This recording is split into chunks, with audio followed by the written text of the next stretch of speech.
우리 한번 따라 하실게요. 하나님의 자녀들과 성령의 사역을 두 번째 말씀을 나누기 원합니다. 성령의 사역. 목이 제가 조금 가라앉아서 조금 작게 해도 양해를 부탁을 드리겠습니다. 하나님의 자녀들과 성령의 사역. 성령이라고 하는 이 성령님은 갑자기 뚝 떨어지는 사역일까요? 이번 새벽 예배를 드리면서 성령님에 대해서 얘기를 하기 위해서는 하나님의 말씀이 먼저 존재가 되어야 되더라고요. 기억하시죠? 하나님은 말씀으로 천지 만물을 창조하셨다.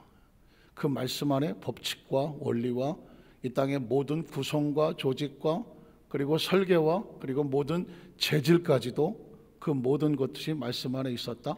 그래서 하나님의 말씀의 권세 앞에 우주는 복종하고 자신의 위치를 지킨다. 하나님은 말씀으로 하나님의 자녀들을 만드셨다. 그리고 그 말씀 속으로 하나님은 자기 백성들을 초대하시고 말씀으로 뭐 하시더라? 축복하시는. 그래서 하나님의 말씀은 생명의 말씀이라고 말하고 축복의 말씀이라고 말하고 약속의 말씀이라고 말하는데 그 말씀으로 자기 백성들을 축복하셨다. 하나님은 말씀으로 축복하신다. 축복의 구체적인 내용은 약속이다. 약속을 말씀으로 하시더라. 그래서 언약이라고 말한다. 그러면 계명은 왜 주시는가? 애굽에서 나왔던 그 백성들을 가나안에 가는 가운데 십계명을 주시더라. 십계명의 목적은 무엇일까? 이제 세상에서 나왔으니까 하나님의 법칙과 약속 안에 들어왔으니까 말씀대로 살아라. 계명대로 살아라. 그러면 내가 너에게 약속했던 아브라함에게 약속하고 이삭과 야곱에게 약속했던 것을 너희에게 그대로 지켜주리라는 것이거든요. 그 말씀이 에레미야는 새로운 언약이 되어져서 예수님이 탄생하시죠. 예수님이 왜 오셔야 됐는가? 예수님은 뭐다? 약속이죠. 한번 따라하시죠. 예수님은 약속대로 하나님의 때에 나타나시고 찾아오신 것이죠. 말씀이 육신이 된 거죠. 약속이 오신 거라고 말씀을 드렸죠. 그래서 예수님은 그 약속대로 말씀하시고 약속대로 성취하시되 그의 사역을 보면 예수께서 어떤 사역을 하고 나면 반드시 이루려 하심이더라. 이 말이 너희 가운데 응하였느니라. 성취를 말하는데 계속 성취하시죠. 예수님의 마지막 약속은 뭐다? 보혜사 성령님을 너희에게 보내리라. 그래서 성령이 나오는 거예요. 하나님 말씀 약속이 있었고 예수님 약속을 성취하셨고 그 성취 가운데 예수님의 새로운 약속을 선포하시는데 그 새로운 약속 중에 하나가 뭐냐면 나와 똑같은 보혜사 성령님을 너희에게 보내주시리라. 나와 똑같은 이야기는 뭐냐면 예수님의 사역을 그대로 너희 곁에 서서 똑같이 해줄 수 있는 보혜사 성령님이 오신다. 예수님의 사역은 뭐였을까요? 하나님의 약속을 성취하신 거거든요. 그리고 자기 백성을 지키시고 보호하셔서 약속대로 번성케 하시려고, 그래서 이 번성의 장애물이 되는 죄를 사하시고, 예수님이 죄를 미워하신 이유가 번성의 장애물이니까 죄를 사하시고, 그리고 병을 치료하시고 가시는 곳곳마다 천국 복음을 전파하시고 말씀을 가르치시며 병을 고치시더라. 귀신을 쫓아내고 가난과 저주를 물리치고 비워지면 채우죠. 베드로의 빈배를 채우고 벳세다 광야에 그 빈들의 오병이어를 기적을 부서 채워주시고 가나 혼인 잔치에 떨어진 포도주를 채워주시고 하나님께서 채우신 이유가 뭘까요? 그의 가난함심으로 말미암아 너희로 부요케 하려 하심이라. 부요가 뭘까요? 번성이라는 것이죠. 하나님 백성들은 비우지 아니하고 채우시려고 하는 것이죠. 이 땅에서 싸늘한 시체로 무덤에 갇혀 있지 말고 너희 영혼을 하나님께서 어떻게 곱게 인도하여 하나님의 집에 있게 하시리라. 그것을 영생이라고 말하는 것이거든요. 자, 그러면 이렇게 선택되고 보호된 하나님의 자녀들이 그 예수님은 승천하셨단 말이죠. 예수님이 왜 계속 계셔주시지 왜 예수님은 승천하시고 성령님을 보내실까? 이유는 뻔하죠. 예수님은 육신을 가지고 있기 때문에 육신을 입고서는 팔레스타인의 그 가나안 땅, 이스라엘 땅방에 있을 수밖에 없는 거잖아요. 기껏해야 아무리 빨리 가도 무리를 걷는 정도잖아요. 뭐 예수님이 날아가시겠어요? 예수님께서 어떻게 점프를 하시겠습니까? 육체가 가지고 있는 한계가, 물론 더 하실 수 있으시겠지만 예수님의 사역은 하나님의 약속을 내가 다 이루었다. 약속을 이루어 놓고 그리고 그 약속된 자녀를 돌보는 사역은 누가 한다? 성령님이 하시는 것이죠. 그래서 성령님을 보혜사라고 말씀하는 보혜사는 파라클레토스라고 말하죠. 파라클레토스는 각 개인에게 주어진 변호사와 같아. 여러분 기억하십니까? 오순절 마가다락방에 성령이 그곳에 임하여 각 사람 머리 위에 임하였더라. 각 사람 머리, 모인 곳에 한꺼번에 불을 받았다 이렇게 표현하지 아니하고 각 사람 머리 위에 성령의 불이 임하였다는 얘기 뭐냐면 성령의 사역에 누구도 빠지지 않냐고 각 사람에게 함께 하시는 거죠. 그러니까 한 사람도 예외가 없어요. 소외되지 않아요. 차별되지 않아요. 성령은 소외하지 않습니다. 성령은 차별하지 않습니다. 성령 하나님의 약속된 자녀들을 돌보는 사명이 성령의 사역이에요. 파라클레토스, 파라, 옆이라는 건 영어로 말하면 바이예요. 바로 옆에. 그리고 클레토스는 로이어와 같아요. 옆에서 항상 스탠바이 하면서 도와주려고 계시는 분이 성령님이란 말이죠. 성령의 약속의 목적은 이 땅에 사는 동안 하나님의 자녀들이 하나님의 약속대로 번성하게 되어지는, 영혼이 잘되고 범사가 잘되며 강건해지는 그 번성으로 나가는 데 있어서 좌우의 벽이 되어주고 길을 열고 장애물을 뚫고 나가는 것이 누구다? 성령님이거든요. 그러니까 하나님의 자녀들은 성령과 뗄래야 뗄 수가 없으며, 예수님이 마지막 승천하실 때에 끊임없이 강조하셨던 것이 뭐냐? 성령 위로부터 능력이 입혀질 때까지 누가 한 건데? 아버지가 약속하신 것, 내가 너희에게 명한 것, 내가 가면 아버지께서 약속한 너희에게 보낼 것이다. 약속의 성령. 그러니까 성령은 우연히 비가 오고 무슨 바람 불어서 떨어지는 신비로운 사건이 아니라 하나님이 약속을 하셨기 때문에 약속을 믿고 기다리는 자에게 성령은 약속대로 임하신다는 것이죠. 믿으십니까? 그러니까 성령이 오셔야, 성령을 받아야, 성령이 스탠바이 하고 지켜주셔야 우리가 이 땅의 삶을 살아가면서 의미가 있고 가치가 있고 우리가 좌우로 치우쳐 무너지지 아니하고 그 약속의 복을 받아 누리며 살아갈 수가 있는 것입니다. 그래서 하나님의 자녀들과 성령의 약속은 뗄래야 뗄 수가 없습니다. 그래서 이 성령은 그래서 이 시대 속에서 하나님의 시대, 성자 하나님의 시대, 이제 성령 하나님의 시대라고 말하는 거죠. 그래서 우리가 늘 성령님을 인정하십니까? 환영하십니까? 모셔드리십니까? 성령님을 인정하는 것입니다. 저는 어렸을 때 저는 합동쪽 장로교에서 자랐거든요. 장로교에서 어렸을 때부터 자랐고 이제 대학을 가면서 우리 순복음을 오게 됐는데, 이 장로교에서는요, 뭐 지금은 아니야. 지금은 좀 어렸을 때는 성령에 대해서 있음도 듣지 못해서 성령을 몰랐어요.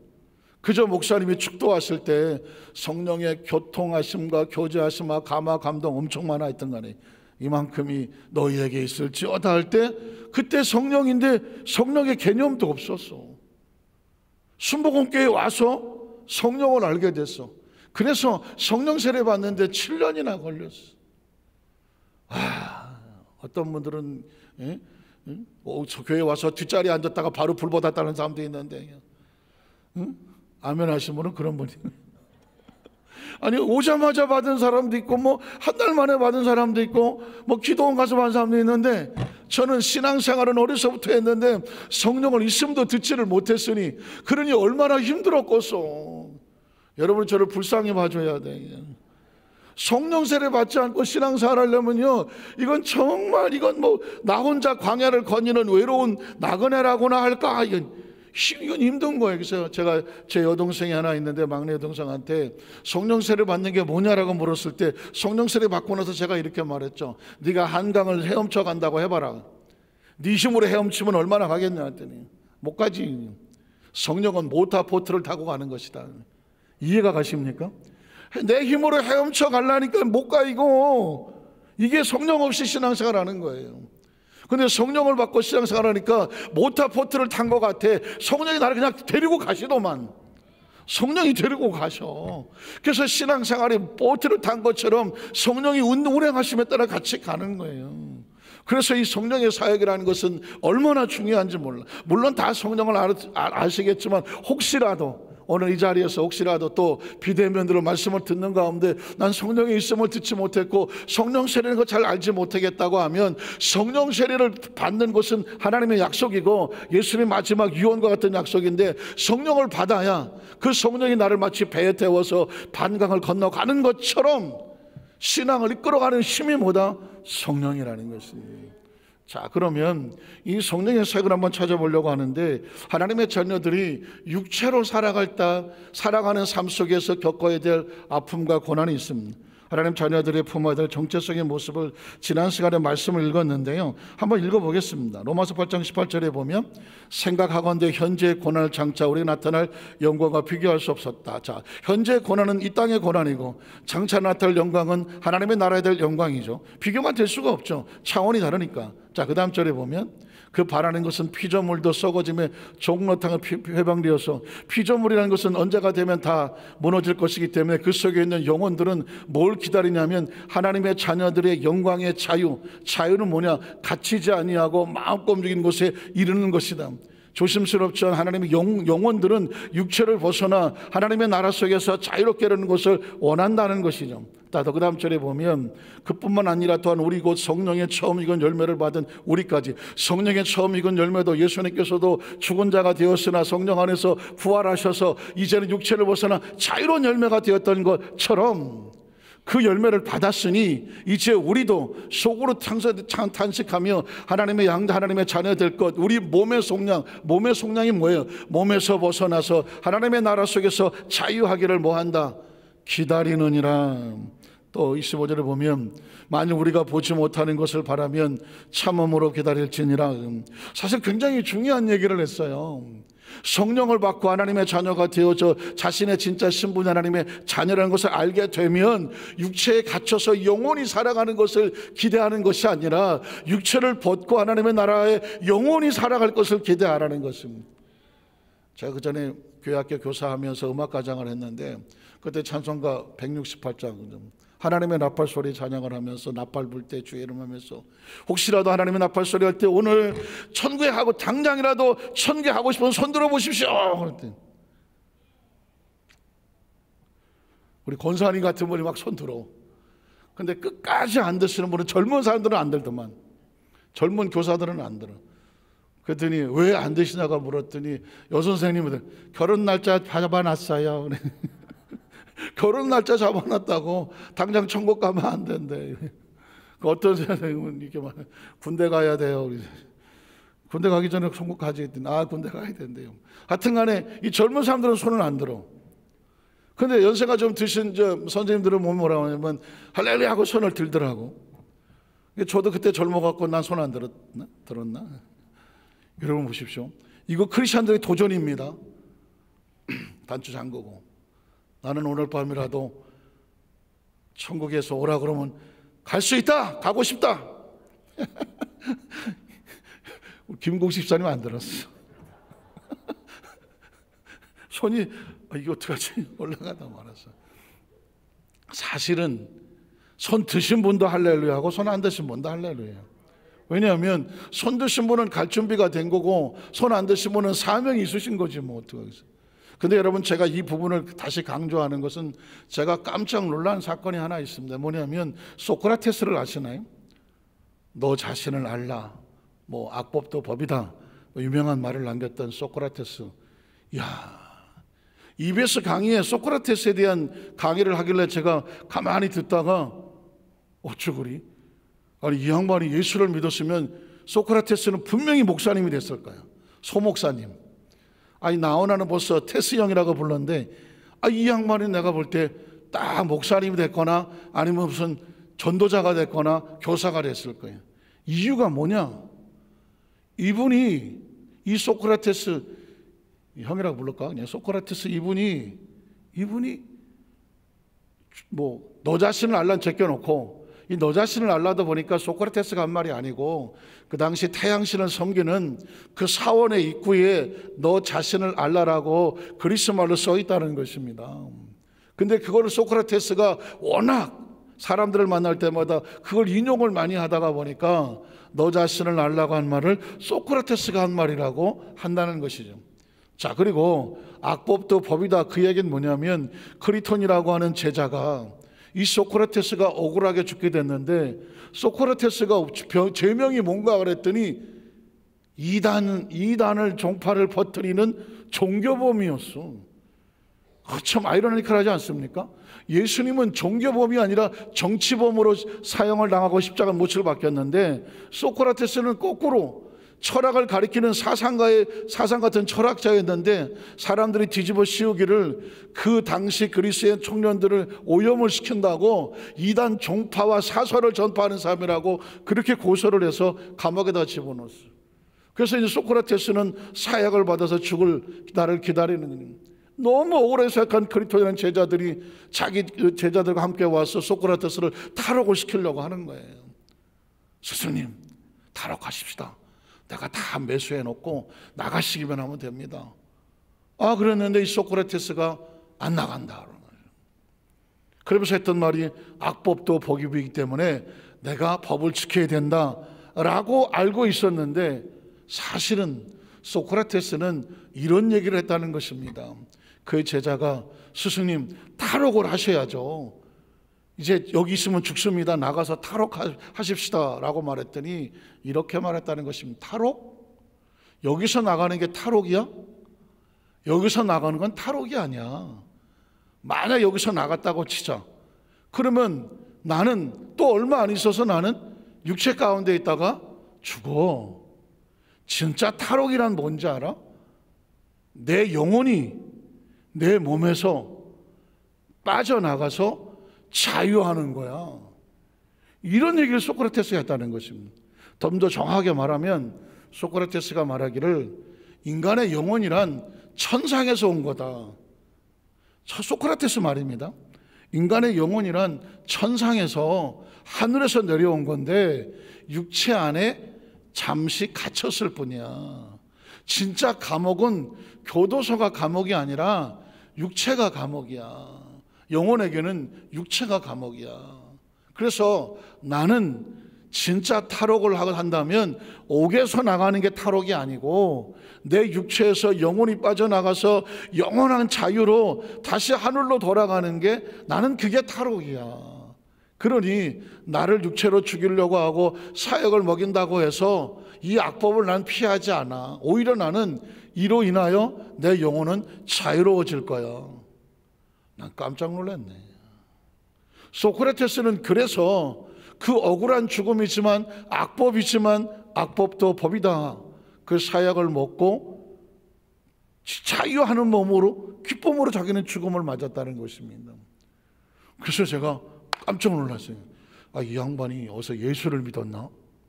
그래서 소크라테스의 그 시대를 찾아봤더니 기원전 470년이야. 예수님 태어나기 전에 470년 전에 시대 살았던 분이야. 그리고 400년, 기원전 400년에 돌아가셨어. 그러니까 70년을 살았어. 이 이야기는 뭐냐면 예수님 탄생 400년 전에 돌아가셨다는 얘기죠. 예수를 만난 적도 없고 예수와 겹친 적도 없어. 저는 그래서 이런 퀘션, 이 사람은 하나님도 모르고 성경도 모르고 예수를 만난 적도 없어. 다만 그런 깊은 사고 속에서 인생이 뭔가 항상 너 자신을 알아라. 너 자신을 알아라. 인간이란 지혜롭고 그리고 명철하고 그리고 깨끗하고 정직하고 사람답게 살아야 돼. 너 자신을 알아라. 이런 철학과 지성의 마지막 끝을 가다가 그는 인간의 한계를 느끼며 하늘을 찾았나? 어떻게 그 입에서 그런 말이 나오죠? 인간의 영혼이란 하늘에서 천상에서 와서 육체에 갇혔다가 그리고 육체에서 벗어나는 게 진정한 자유고 해방이야. 이것 성경에다 갖다 놓으면 이 양반은 좀 성경적인 얘기를 하는 거예요. 예수만 없지 자신이 가지고 있는 지성을 가지고 자기 나름대로 간파해 보니 인간의 영혼이란 육체를 감옥처럼 가지고 있다가 여기서 벗어나는 것이 자유다 때문에 자기는 사약을 먹고 죽는 것에 대해서 연연하지 않는다. 이게 소크라테스의 죽음이라는 것이죠. 그걸 하물며 그 예수를 모르는 사람이 그 자기 나름대로의 철학적 고뇌와 고찰을 통해서 그런 생각을 했다고 하면 여러분 예수를 구주로 믿고 하나님의 자녀가 되어져서 영혼이 회복이 되어지고 하나님의 나라를 알고 있는 저와 여러분은 소크라테스보다는 훨씬 수준이 높아야 되지 않습니까? 오늘 성경은 그 얘기를 하는 것입니다. 하나님의 자녀들은 육체로부터 속량을 하여 이 육체로부터 벗어나서 하나님의 세계 속에서 영원한 자유를 꿈꾼다. 5명 하면 하잖아. 자, 제가 이 말씀을 드리는 이유는 뭐냐면 아직 사명이 남아서 쉽게 하면이 안 되시는 거죠. 그러나 기억하십시오. 언젠가 인생이란 뭔가, 삶이란 무엇인가, 어느 날 내 인생이 이 땅의 삶에 모든 것이 마무리되어져 갈 때 절대 절망하고 좌절하고 낙심하거나 울고불고 하루만 더 살게 해주세요 하지 않아도 된다. 바울은 말하기를 내가 하늘의 삼청천을 보고 왔더니 난 지금 당장이라도 하나님의 나라를 가고 싶다, 그런 표현을 썼습니다. 하늘을 보고 오니까. 그러나 내가 지금 이 땅에 남아있는 것은 아직 나에게 달려갈 길이 있는 거고 사명이 있어서 산다. 그러나 나의 달려갈 길을 다 마치고 선한 싸움을 다 싸우고 난 다음에 내가 나를 위해서 예비된 그 멸관을 향하여 나는 기꺼이 나의 부름을 위해서 달려가노라. 믿으십니까? 어차피 제가 또 잘못하면 그럼 당장 죽자는 얘기는 당장 죽자는 얘기가 아닙니다. 크리스찬은 수명으로 살지 아니하고 뭐로 산다? 사명으로 산다. 자, 그러면 두 번째로 크리스찬들에서 열매 맺게, 이제는 그러면 육체를 가지고 있는 하나님의 자녀들은 어떻게 살아야 되느냐? 영혼을 품고 살아가는데 이 크리스찬들을 위해서 성령님께서 어떻게 역사하시는가? 로마서 8장 26절에 보면 이와 같이 성령도 우리 연약함을 도우시더라. 우리가 왜 연약하죠? 연약한 존재는 아니에요. 그런데 우리 영혼이 육체 안에 갇혀 있고 육신의 정욕과 안목의 이상의 자랑이 육신은 항상 이 땅의 삶을 살면서 큰 논자 앞에서 연약한 존재로 있어. 그래서 육체로 살아간 하나님의 자녀들을 도우시는 보혜사가 있는데 성령님은 뭐 하시는 분이다? 우리를 도우시는 분이죠. 꼭 기억하셔야 돼요. 우리는 결코 홀로 있는 존재가 아니라 우리를 도우시는, 하나님의 자녀를 도우시는 성령님이 계셔. 자, 우리는 마땅히 기도할 바를 알지 못한다. 기도라고 하는 것은 하나님께서 주신 특별한 하나님의 마음과 뜻을 알고 뜻에 맞게 구하는 거죠. 한번 따라 하시겠어요? 기도는 내 뜻이 아니라 하나님의 뜻을 구하는 것이다. 조금 더 구체적으로 말하면 기도라는 것은 뭐냐면 이거 해주세요 저거 해주세요가 아니라 하나님의 약속된 것을 내가 믿습니다. 그 약속을 확실히 믿고 나갈 수 있도록 성령님 도와주시옵소서. 성령님 도와주시게 되어 있지만 내가 그 약속을 믿고 나간다는 고백을 하는 것을 기도라고 말하는 겁니다. 이제 우리 여도순복 안산교회 성도들은 자요 나를 제발 살려주세요, 아유 나를 뭘 건져주세요, 아유 내가 죽게 됐어요, 이런 기도하지 않는다. 왜냐하면 어차피 저와 여러분 하나님께서 주시는 약속이 뭐냐? 내가 너를 반드시 심히 번성하게 하고 또 번성하게 하리라야. 이게 하나님의 뜻이야. 우리가 구한다면 계명 안에 있어서 하나님의 약속을 이룰 수 있도록 내가 그 손에 붙잡힌 걸 놓지 않게 해달라. 그 선에 설 수 있게 해달라. 성령님과 동행하게 해달라. 내가 성령 놓지 않게, 성령님 놓칠 리가 없어. 성령을 부여잡고 끝까지 갈 수 있도록 하나님 나에게 힘을 주시옵소서. 이런 기도를 하는 거죠. 돈이 없습니다가 아니라 주신 축복의 문이 열려져 그 축복을 받을 수 있는 내 믿음을 준비하게 하여 주시옵소서.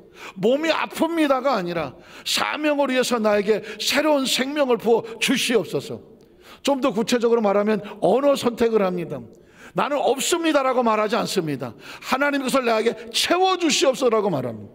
똑같은 말이지만 나는 아프다고 말하지 않습니다. 하나님의 생명으로 나에게 세워주시고 건강하게 하여 주시옵소서. 하나님의 사람은 절대 긍정이다. 그래서 그 어떤 말도 절대적으로 부정으로 말하지 않는다. 무슨 말인지 알았습니까? 안 먹었어요 아니라 먹고 싶다고 말한다. 어떻게 생각하세요? 없습니다가 아니라 채워진다고 말하라. 이해가 가십니까? 그러니까 만약에 내가 아이고 나 몸이 아파요 라고 말한다고 하면 아프다고 말하는 순간 나를 아프게 한 것을 인정하는 거예요. 이해가 가십니까?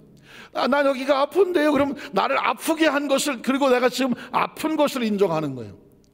그러면 하나님 나를 치료하여 주시옵소서, 치료해 주심을 믿습니다라고 하면 아프다는 얘기도 안 했어. 그걸 인정하지 않아. 내 몸에 아프다는 거 얘기하지 않아. 다만 하나님의 치료자인 것을 믿습니다. 하나님을 믿는 거예요. 똑같은 말이지만 병을 인정하는 것이 아니라 치료를 인정하고, 똑같은 말이지만 없다는 얘기를 하지 아니하고 채워주실 것을 믿는다고 말을 해요. 그러면 그래야 너희 말이 내 귀에 들린 대로 채워주고 생명으로 이끌어주는 거. 그래서 저 의식과 사고 속에서 기도라도 대화라도 우린 절대로 부정으로 말하지 않는다. 절대로 약속으로 말한다. 믿으십니까? 이건 저와 여러분의 운명을 바꿔놓을 거예요. 그거를 입술을 바꿔놓는 것이 뭐냐? 성령님이 우리에게 친히 간구하실 때 성령이 우리 입술을 주장하여 주시는 것이죠. 27절에 보면 또 마음을 살피시는, 우리 마음을 살피시는 건 누구냐? 하나님이에요. 그 마음에 뭘 살피시겠어? 그 마음에 하나님의 약속에 대한 절대 신뢰를 가지고 있는지 항상 하나님의 귀전이 우리에게 있고 항상 우리 마음을 헤아려. 우리 마음에 뭐가 있어야 되느냐? 하나님의 약속이 있어야 돼요. 한번 따라하세요. 우리 마음에는 하나님의 약속이 있습니다. 약속의 근거에서 말하는 거예요. 앞으로 모든 신앙의 근거는 약속이야. 예수를 믿어도 약속, 기도를 해도 약속, 헌금을 해도 약속 때문에 하는 거고, 천국도 약속 믿고 가는 것이고요. 하나님도 약속이 하나님이고, 성경은 통째로 약속이고, 예배도 약속이야. 하나님과 자기 백성이 만나면 하나님 복을 주시겠다고 약속한 거예요. 믿으십니까? 찬양도 약속이야. 하나님을 찬양하면 하나님의 손이 내려와서 그 춤을 추고 내려와서 찬양 가운데 치료의 역사가 나타나고 응답의 역사가 나타난다고 말했어요. 저와 여러분은 약속대로 사는 것이지 운명과 팔자로 사는 게 아니에요.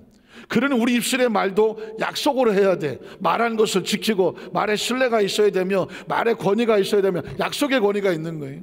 약속의 품위가 있어야 되며 그 약속은 절대 긍정이어야 돼요. 믿으십니까?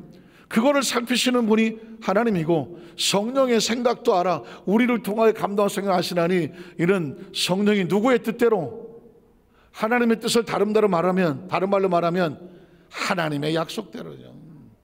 하나님의 약속대로 성도들이 그 약속의 입술과 언어와 고백과 삶이 되도록 생각과 상상이 되도록 성령이 우리를 인도하고 있다는 것입니다. 그러면 그 다음 절에 28절에 보면 저와 여러분이 너무 잘 하시는 말씀, 우리가 이미 다 알고 있대. 우리가 알거니와 하나님을 사랑하는 자, 사랑이 추상적이면 하나님과 자기 백성의 약속이 회복된 자. 자, 오늘 새벽에 말씀을 드렸죠. 이 구약 성경 신약 속에서 약속이라고 하는 것은 하나님의 약속은 생명을 걸고 하는 약속이다. 두 사람이 약속을 할 때는 짐승을 잡아 송아지든 양이든 배를 갈라 쪼갠다. 그 쪼갠 것으로 약속한 두 사람이 지나간다. 그 이유가 뭘까? 두 사람이 약속을 지키지 않으면 안 지킨 사람은 마치 짐승의 몸뚱아리가 반 쪼개지는 것처럼 당신의 몸이 반으로 쪼개져서 죽음과 저주에 떨어진다. 이게 약속이야. 그 뒤집어 말하면 뭐예요? 절대로 약속을 어기면 안 된다는 거죠. 함부로 약속하는 게 아니라는 거죠. 하나님은 자기 백성과 약속으로 만났다. 아브라함과 약속을 하셨는데 그 쪼갠 짐승 사이로 하나님이 지나가셨다. 이제 하나님은 약속을 어길 수가 없어. 어길 수가 없어. 왜? 하나님의 약속을 어기면 하나님이 스스로 자존하시는 존재가 멈춰야 돼. 하나님은 말씀하시면 시건치 아니하시고 끝까지 신실하게, 그래서 하나님은 내 약속은 영원하다고 말했어. 아브라함은 쪼갠지를 지나가지를 못했어. 왜? 인간이 그 하나님과 약속을 대등하게 지킬 능력이 없어. 그래서 인간은 약속을 지키지 못할 때마다 대신 짐승을 잡아 쪼개요. 그 피를 흘려서 피의 대가로 다시 약속이 회복이 되고 다시 약속이 회복되는 거예요. 예수님이 이 땅에 오셔서 세상 죄를 짊어져 어린 양을 보라. 어린 양은 제물로 온 거예요. 제물을 왜 드리나? 하나님의 약속을 어긴 죄인들이 그 죄신 피를 쪼개므로 말미암아 그 사람의 죄가 대속됨으로 하나님과 다시 관계가 회복이 되는 거예요. 그 예수님께 십자가에서 자신의 몸을 쪼개요 피를 쏟음으로 말미암아 내가 다 이루었다는 얘기 뭐냐면 이제 누구든지 예수 이름을 통하여 예수 안에 들어오면 하나님과의 관계가 회복이 되어져. 약속을 못 지켰는데 예수님이 대가를 대속하셨기 때문에 우리 하나님의 자녀가 됐어. 그 하나님의 자녀가 되는 권세를 주었으니 하는 거잖아요. 그게 하나님을 사랑하는 자고 이제 약속에 들어온 자야. 그래서 곧 그의 뜻대로 부르심이 뭐예요? 약속으로 이제 하나 된 자. 제가 이제 요번 언제 얘기해야 되나? 어쨌든 조만간에 말씀 중에 나오겠지만 약속이란 뭐냐? 약속하는 순간 하나야, 하나. 약속한 사람은 그 약속을 인하여 두 사람이 하나가 돼서 결혼도 마찬가지잖아요. 일심 동체라며. 약속은 둘이 하나야. 그 약속을 하나 가지고 하나님과 자기 백성이 약속을 했어. 그러면 뭐야? 하나님과 우리는 하나야. 그걸 동행이라고 말하는 거예요.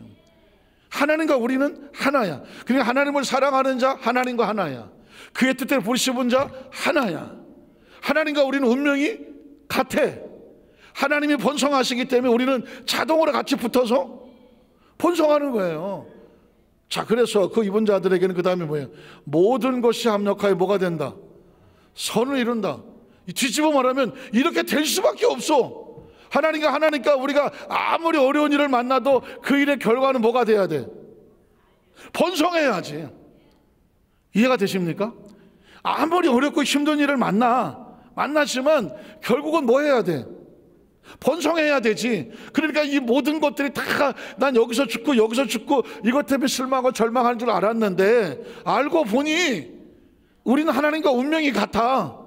그래서 번성할 수밖에 없어. 끝에 가보니까 번성해, 형통하고 장대하고 왕성해. 그러니까 어떻게 합력해서 뭐가 되더라? 손이 되더라. 자동인 거예요 이게. 제가 목회 초년병에 빨간 명찰을 타고 의정부 동두천 교구장을 할 때였어요. 목회를 시작하다가 보니까 이게 뭐 엄청난 일이 너무나 많은데 내가 감당할 수 있는 문제가 없어. 아니 전사님 기도해 주세요, 뭐 교구장 기도해서 하는데 기도를 하는데 나도 방법이 없어. 이게 과연 어떻게 되려나. 제가 아마 오래전에 한번 그런 간증을 들었겠지만 의정부에서 어떤 성도님 서울에서 아마 크게 나름 회사 같은 공장도 같은 분이 망했어. 그래갖고 뭐 살 길이 없어서 의정부까지 오신 것 같아. 그리고 또 그거 주공아파트 5층짜리 걸어가는 꼭대기 월세 한 달에 25만 원인가 월세로 사셨어. 그런데 그 집에 가서 이제 제가 그 구역시키라고 가서 구역 예배를 드리고 구역 공과가 마침 로마서 8장 28절이야. 합력하여 손을 이루고 주시느니라. 그 공과를 하고 같이 예배 드리고 그 없는 살림에 뭐 그렇게 가거나 없는 데서 같이 먹고 할렐루야 하고 걸어 내려왔어. 그래서 이제 식구들하고 구역 식구들 다니고 집사님 들어가세요 하고 돌아서서 갔어. 그런데 아니 그 성도님께서 없는 살림에 성도를 대접하고 거기서 올라와서 문을 열고 들어가는데 문이 안 닫혀. 뒤를 들어봤더니 근해에 있었던 젊은 청년 하나인데 이름이 강도였어. 따라 올라와 갖고 문틈에다 발을 디밀었어. 보니까 그때 국민학교 초등학교 2학년짜리 3학년짜리 아들 하는데 걔 목에다 칼을 딱 대놓고 돈을 내놓으라는 거죠.